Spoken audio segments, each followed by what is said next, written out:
Работата ми в София е свързана преди всичко с докторантурата ми в Софийския университет, където се занимавам с културни изследвания и конкретно проучвам школата по културни изследвания в Бирмингам. Едновременно с това развивам и собствен културен канал в социалните мрежи във Фейсбук. Това представлява реален бизнес проект, който е част от докторантурата ми, наравно с дисертационния труд. Всъщност, моята докторантура изисква работа в две посоки.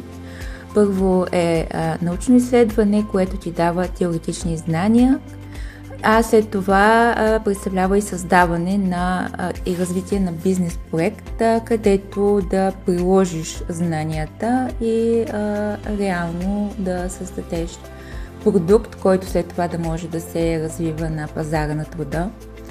И като цяло е много интересно. Всъщност, освен на работата ми в университета, аз имам и други задачи.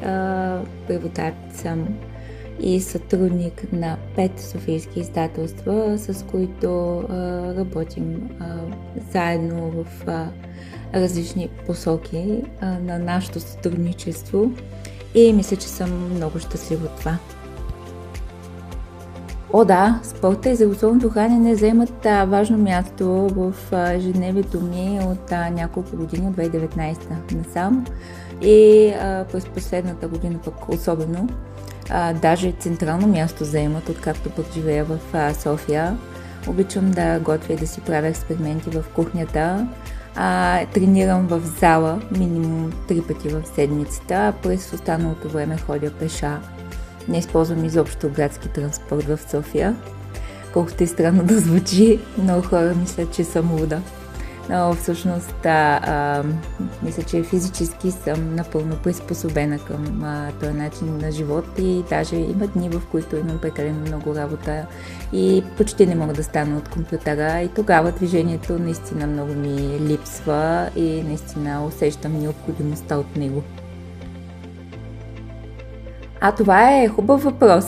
Доста често ми го задават. Всъщност всички дейности, с които се занимават, имат много пряка връзка помежду си и се допълват по доста специфичен начин. Черпят енергия едно от друго, така че никое от тях няма как да отпадне, защото има конкретен баланс, който се е създал и той ще се наруши. Няма как да отпадне дейност. Много хора си мислят, че се занимавам с доста неща, всъщност е само едно.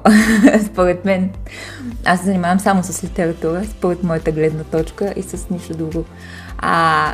Нещата, които правя, всъщност са многото лица на литературата и това е едно от нещата, на които тя самата ни учи.